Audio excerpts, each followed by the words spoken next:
कि बाबा से तो मैं आह्वान करता हूँ कि बाबा हम आपके साथ खड़े हैं। आपने जो आज आईना अपने सरकार को दिखाया उसके लिए मैं शुक्रिया अदा करता हूँ बाबा को।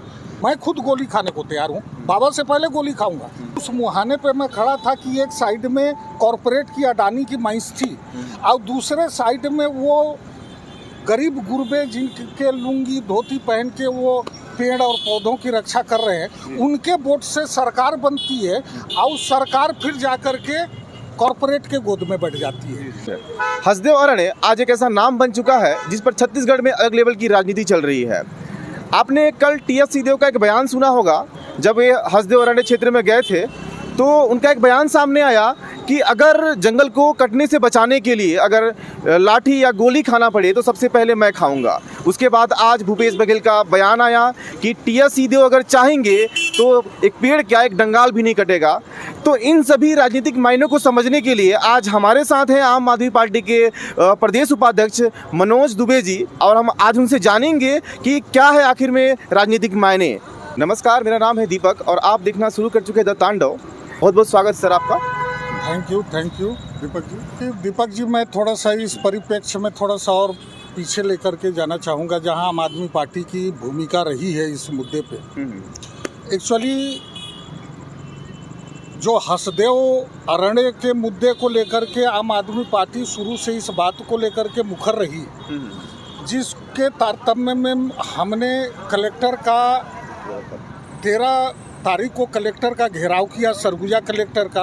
और कलेक्टर को हमने इस बात को लेकर के हमने उनसे निवेदन किया कि अगर आप 10 दिन के अंदर इस पे कार्रवाई, अगर वो जंगल कटने से अगर आप नहीं रोकते हैं या जो आदेश जारी की गई है कलेक्टर के द्वारा वो फर्जी ग्राम सभाओं की अगर पुनः मुख्यमंत्री तक का घेराव करेंगे और ज़बरदस्त आंदोलन करेंगे। उस बीच में कलेक्टर के तरफ से हमें ज्ञापन तो हमने दिया लेकिन कोई सार्थक कोई कार्रवाई नहीं की गई। इसके बाद हमने मुख्यमंत्री रायपुर में मुख्यमंत्री का घेराव का भी कार्यक्रम किया और ज़बरदस्त तरीके से हमने मुख्यमंत्री के आवास का घेराव किया।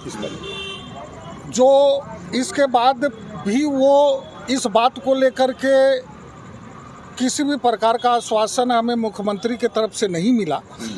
जंगल की कटाई प्रशासन के द्वारा लगा करके, प्रशासन के पुलिस प्रशासन को लगा के, प्रशासन को लगा करके छत्तीसगढ़ सरकार जंगल की कटाई चालू कर दी, जिसको लेकर के हम सारे लोग जो है, हमारी टीम के बहुत सारे लोग, हमारे टीम के प्रदेश अध्यक्ष जी यहाँ आए, सह अध्यक्ष जी आए, हम लोग जाकर के रात भर उन आंदोलनकारियों के साथ सोए और इस बात को लेकर के हमारी प्रमुखता से हमने इस बात को उठाया। उसके सेकेंड डे हमने ला कर के 90 सीटों पे 90 विधायकों से, पूरे छत्तीसगढ़ के 90 विधायक, 11 लोकसभा सांसद, 5 राज्यसभा सांसद के आवासों को हमने घेरा है और उनको विधिवत पर्यावरण दिवस के दिन हमने एक एक पौधा भेंट किया उसी हसदेव को लेकर के कि आप बचाने का क्या प्रयास कर रहे हैं। अब जहाँ तक आपने बात की कि टी.एस. बाबा के द्वारा ये बयान दिया जाना कि भाई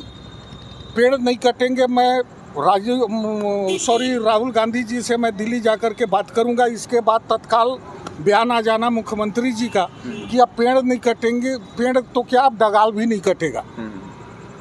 आपको दीपक जी ये बताना मैं चाहूँगा कि जब 90 सीटों पे 90 विधायकों को और सांसदों को जब हमने घेरा, उनसे सवाल जब किया कि हसदेव को बचाने के लिए या पेड़ न कटे इसको लेकर के आप सार्थक प्रयास कब करेंगे, तो इस बात को देखते हुए सारे विधायकों का एक मत था कि नहीं, ये सरकार का जो डिसीजन है, उनकी सीटिंग एमएलए की बात कर रहा हूँ, जो कांग्रेस की सरकार छत्तीसगढ़ में चल रही है, इनकी सीटिंग एमएलए ने बोला कि भाई हमारा समर्थन पेड़ कटने को लेकर के नहीं है।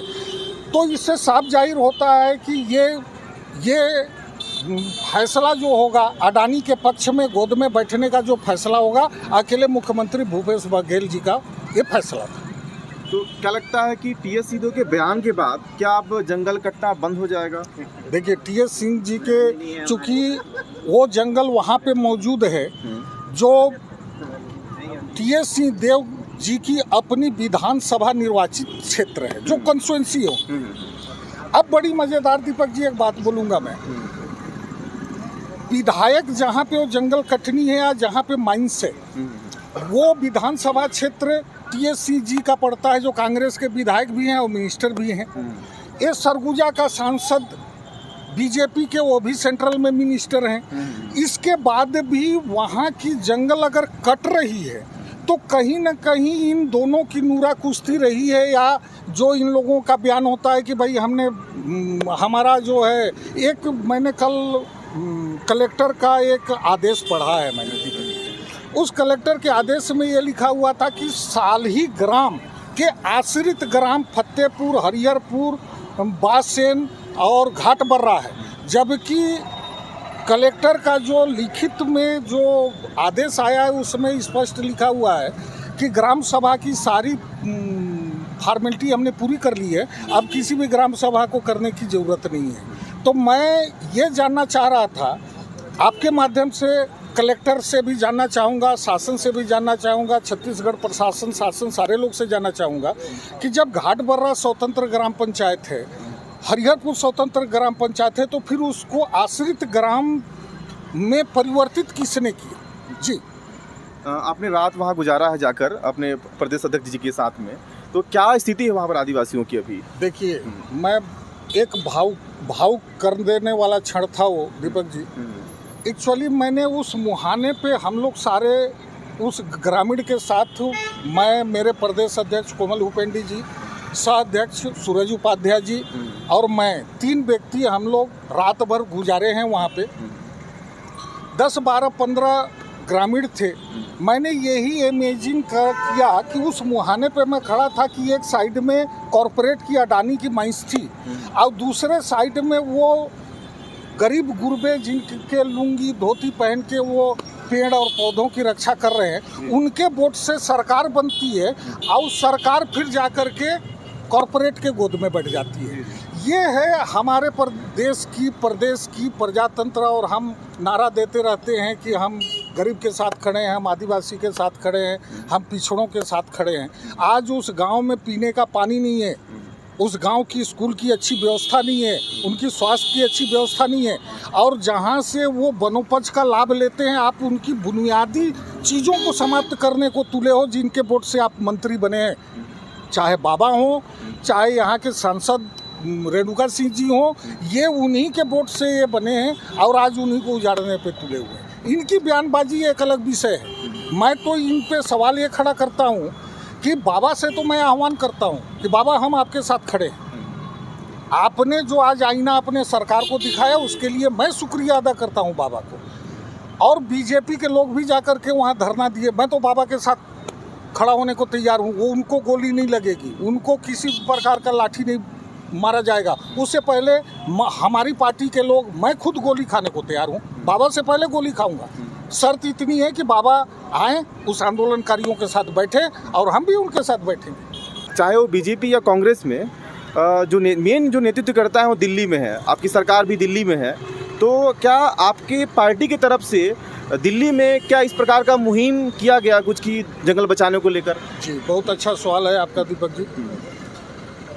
मैं आज की ही घटना के बारे में बात कर रहा हूँ। हमारा नेतृत्व तो दिल्ली में है, ये बात सही है। कांग्रेस का भी नेतृत्व तो दिल्ली में है, भाजपा के भी नेतृत्व तो दिल्ली में है, लेकिन हमारे प्रदेश प्रभारी माननीय हमारे संजीव झा जी, हमारे प्रदेश के इलेक्शन प्रभारी माननीय हमारे गोपाल राय जी, मनीष सिसोदिया जी, और यहाँ तक कि हमारे प्रदेश के जो हमारे पार्टी से जो राज्यसभा सांसद बने हैं पंजाब के कोटे से, हमारे संजीव पाठक जी, डॉक्टर संजीव पाठक जी, इन लोगों के ट्वीट आए, इनके बयान आए, वो सारी चीज़ें दिल्ली में हो रही हैं जो यहाँ के हंसदेव को बचाने के लिए, हमारी लड़ाई के लिए एक पुख्ता जमीन हमको तैयार कर रही है। धन्यवाद आपका आधा रांडो की टीम से बात करने के लिए। Thank you.